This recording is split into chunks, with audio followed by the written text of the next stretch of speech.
to Balvin TV. Another day, another vlog. Welcome to Balvin TV. Hello guys! So ito, yung Epson L120. No power. Ayaw na mabuhay guys. So, hindi ko na nagagamit to. So ngayon lang ako nagkaroon ng time para gawin siya. So ayan, nabaklas ko na para makita nyo na agad yung aking gagawin. Pagka pinapower guys, ay wala na talaga.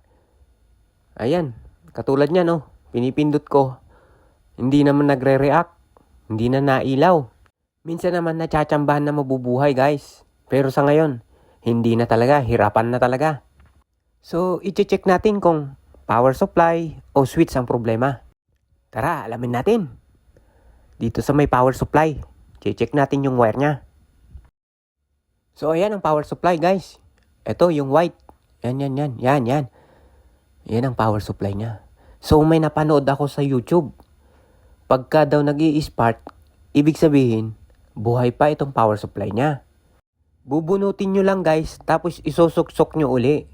Kaso lang, pahirapan, kaliwete kasi yung kamay nating naghawak, kanan tayo. Yun ang mahirap. Naghahawak tayo ng cellphone.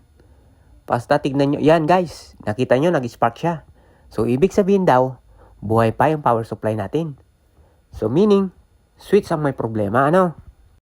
Ang problema guys, wala tayong piyesang ganito kasi hindi naman talaga tayo manggagawa talaga. Ito lang ay ginagawa natin dahil atin tong printer. So, gagawa natin ng paraan. Iba-bypass na lang natin dito sa may switch. Pero bago ang lahat, apain natin kung saan talaga natin i-connect yung mga wire natin. So, ayan. May nakita akong wire, tamang-tama. Yan, subukan natin. Ayan, tingnan nyo guys kung paano ko gagawin. Ayan guys, nakikita nyo yung dalawang dot na yan. Pagkukunikin natin. Ayan, gamit itong hawak kong wire. Yun, nabuhay siya guys. So, ibig sabihin, switch talaga ang problema niya, di ba? Kita nyo guys, buhay na. Yun lang ang problema niya talaga, switch talaga. Tatawag na naman sana ako ng technician para gagawa ito. Kaso lang guys, ang problema, ang mahal nilang sumingil. So, eto, nagsubok ako, binaklas ko, hirap nga akong magbaklas. Pero, salamat sa YouTube, nakita ko kung paano magbaklas.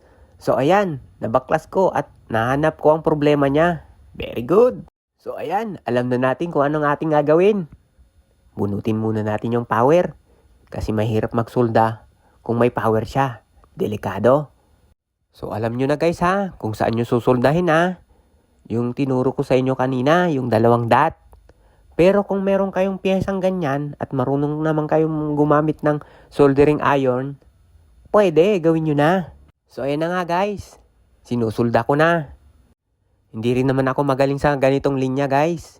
Pero ginagawa ko lang ito dahil printer ko kasi yan. So, wala akong sisisin kung masisira ko.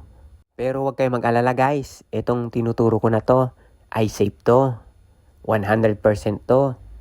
Sayang naman kasi kung hindi ko gagawin at may i-stock lang. Matibay talaga tong L120 na product ng Epson. Ito yung pioneer sa lahat. Kaya nga hindi siya ma-phase out.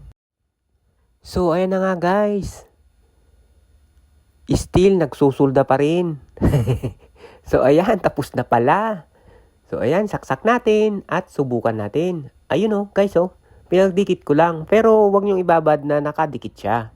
Parang ipipitik-pitik nyo lang, pitik lang. So, ayan na nga guys, successful. Nabuhay na ang ating natutulog na printer. So, switch lang talaga ang problema. Binaypas natin kasi wala tayong pyesa. So, ayan, okay na sa akin yung may wire na nakalawit sa kanya. Ayan, di ba? Kita nyo naman, nagbubot na siya. Okay, perfect. So, ayan, another testing. Testing uli. Kung gagana naman talaga. Ayan. So, nabuhay siya, guys. Ayan. So, mamaya, papatayin din natin. Baka mamaya, naka-open na lang siya. So, titignan natin mamaya. Ayan. So, ayan, patayin mo na, patayin mo. Subukan mo patayin. Pitik din, pitik. Ayun, pinitik niya. So, ayun guys, namatay yung ilaw, ano. So, legit, okay siya. Nabubuhay, napapatay. So guys, kung hindi ka pa nakapag-subscribe sa aking channel, mag-subscribe ka naman. Okay, salamat! So ayan na nga guys, open na siya. Ayan, magpiprint tayo, okay? Subukan ko para makita nyo. Ayan. So 120.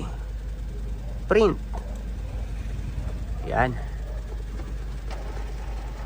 Ayan na guys. Tumutunog. Ayan.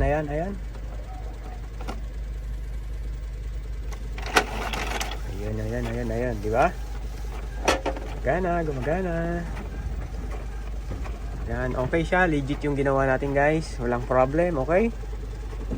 So ayan, nasa sa inyo kung gayahin nyo yung aking ginawa. Oo. Pagbabasehan nyo lang yun guys ha.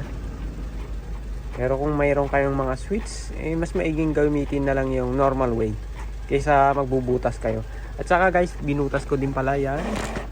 Ating yung kaha niya, binutas ko. So hindi siya nagkadikit, di ba? Yan. So ganyan ang ginawa ko guys. So yun lang. Salamat sa panonood and don't forget to subscribe. Bye-bye.